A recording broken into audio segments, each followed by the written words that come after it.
Dear students, today we will discuss the fourth chapter of our textbook, that is Quality, written by John Glasworthy. This Quality, this is a short story. But before starting this, I would like to tell you one thing. It is said that when your work is your hobby and your hobby is your passion, it transforms a thing of beauty, it becomes an art, and you become the master. This short story written by John Glasworthy is about this is the story of two brothers who are making shoes. They have a shop of shoemaking. But these two brothers, they are dedicated and devoted to their art. In this, at the present time, there is cutthroat competition because this is an industrialized society. Everyone tries to earn more and more. For this, they have switched on to this cutthroat competition and mass production. These are the features of this industrialized society.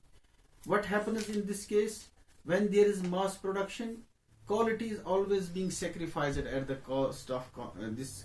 Quality is always sacrificed at the cost of quantity, because people prefer quantity over quality. They want to earn more and more. But so for these shoemakers, these are concerned. They are devoted to their profession and dedicated. They never try to mar the quality of their shoes, although that led to their sacrifices of their business, but they never compromise over the quality. These Gessler brothers, about which the story is written, the author is actually their customer. He reminds how they were working, what was the nature of their business, so how they used this art. This Mr. Gessler is actually the incarnation of their passion and his dedication to his craft of shoemaking is a thing of beauty for him. So let us read out the story and find out what is the actual story. Now, I knew him from the days of my extreme youth because he made my father's boots, inhabiting with his elder brother two little shops let into one in a small by street, now more and more, but then most fashionably placed in the West End. The author says that the Gessler brothers, they are known to me from the days of my youth because they were making shoes for his father. इसके कहने का ये मतलब है कि ये जो गैसलर author कहता है, नरेटर सेज दैट मैं जवानी के दिनों से, बचपन से इनको जानता हूँ, क्योंकि ये मेरे बाप के लिए जूते बनाते थे. Inhabiting with his elder brother two little shops into one in a small by street. उन्होंने एक छोटी सी गली में छोटी सी एक दुकान खोल रखी थी, दो bye. Now no more, but then most fashionably placed in the West End. कहाँ, किस जगह पर? वेस्ट एंड, एक छोटी गली में उन्होंने एक दुकान खोली थी. अब है नहीं तो वहां पर वो थे. That tenement had a certain quite restriction. There was no sign upon its face that he made any for the royal family.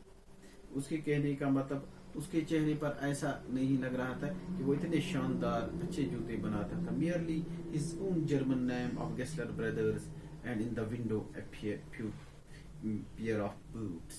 वहां पर बोर्ड लगा हुआ था गेस्लर ब्रदर्स, और उसकी खिड़की में जो कुछ जूते लटक रहे थे, I remember it always troubled me to account for those unwearing boots in the window.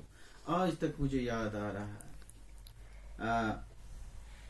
वो जो वहां पर जूते थे अनवेयरिंग मीन्स नॉट चेंजिंग, जो कि बदलते नहीं आपको लगेंगे, जो कांस्टेंट थे वहां पर. Boots in the window for he made only what was ordered. उसकी खासियत what was ordered, he made only that thing reaching nothing down and it seemed so inconceivable, unbelievable, that what he made could ever had failed to fit. आज तक उन्होंने ऐसा नहीं बनाया, जो कि इनको ऑर्डर दिया जाता था वैसे ही जूते तैयार होते थे, ऐसा नहीं बनाया कि जो फिट न होते. Had he thought them to put there, that too seemed inconceivable. अगर वो उनको वहां भी लगाते थे वो भी unbelievable ही हो जाते. He would never have tolerated in his house leather on which he had not worked himself. One more thing about these Gessler brothers, they would never tolerate the leather in their house on which they have not worked themselves. This shows that they were the self-respecting persons and having proud on their art. Besides, they were too beautiful. The pair of pumps here means high-heeled shoes, so inexpressibly slim. The patent leather with cloth tops. Patent here means designs in a wide range of textures, जैसे hard, soft. This is making water into one's mouth. उन्हें देखकर जी ललचा जाता था. The tall brown riding boots with marvelous sooty glow. और बड़े बड़े वो जूते जिन पर वो काली लेयर थी, सूटी ग्लो, चमक थी. As if though new they had been worn 100 years. जैसे ऐसे लग रहे थे जैसे वो नए नए थे, मगर इन एक्चुअल में थे वो बहुत पुराने थे, इतने वो उनको बना रहे थे. Those pairs could only have been made by one who saw before him the soul of boot. So truly were these prototypes. कोई ऐसा ही उनको बना देता था जिसने पहले उनके वो सोल्स वगैरह देखे थे, तो ऐसी हालत थी. So truly were these prototypes incarnating the very spirit of 40 years. These thoughts of course came to me later, though even when I was prompted to him at the age of perhaps 14. और मुझे ये ख्याल अभी भी आ रहे हैं, और उस वक्त जब मैं पहली बार 14 साल की उम्र में उनके पास गया था. Some inkling haunted me the dignity. अभी मुझे ख्याल आ रहा है कि उनकी बात का of himself and his brother, अपने आप के बारे में और उसके बारे में. तब जब ये पहली बार नरेटर कहता है कि जब वो पहली बार उनके पास गया, अभी मुझे वो ख्याल आता है. For to make boots, such boots as he made seemed to me then, and still seem to be mysterious and wonderful. अभी भी मुझे हैरान कुन लग रहे, आज भी मुझे इतने वो खूबसूरत होते थे. I remember well my shy remark one day while stretching out him my youthful foot, "Isn't it awfully hard to do, Mr. Gessler?" The author says, once I remember my remark, I stretched my foot to him and asked him, "Don't you find it hard to do this job?" And in his answer, given with a sudden smile from out of his sardonic readiness, तो वहां से मुझे उसने जवाब of his beard, it is an audit, means it is an art. उसने ये जवाब दिया, it is an art, and his answer given with a sudden smile from out of sardonic redness of his beard, it is an audit. Himself he was a little as if made from leather with his yellow cleat. His looks were as if he was made of leather, with his yellow crinkly face, quick crinkly reddish hair and beard, and neat folds slanting down his cheeks to the corner of his mouth, and the guttural and one-toned voice, for leather is a sardonic substance and stiff of slow of purpose. खुद वो चमड़े की तरह दिख रहा था, दुबला पुतला सा, तो उसकी जो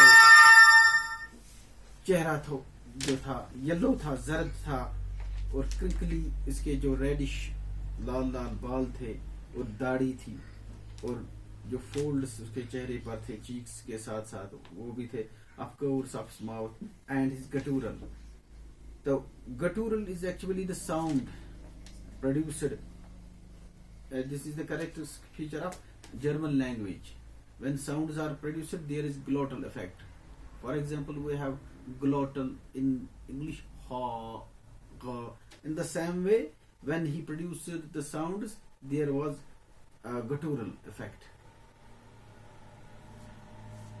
यानी गले के पीछे से जो आवाज निकलती है, that is the guttural and one-tone voice for leather is a sardonic substance, stiff and slow of purpose, and that was the characteristic of his face. तो ये उसका चेहरा था. Save that his eyes were grey blue, और उसकी आंखें जो थी नीली थी.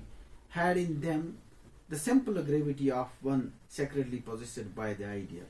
वहाँ पर एक राज छुपा था उसके नीचे. His elder brother was so very like him.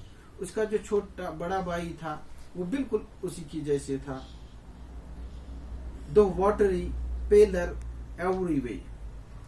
थोड़ा watery था और थोड़ा पेल था उससे, अपने छोटे भाई से. With a great industry, और वो एक बहुत हुनरमंद था. That means comparing the two brothers, the elder brother was industrious. That sometimes in early days I was not quite sure of him until the interview was over. पहले तो मुझे उसके बारे में उतनी नहीं थी जब तक मुझसे बात हुई.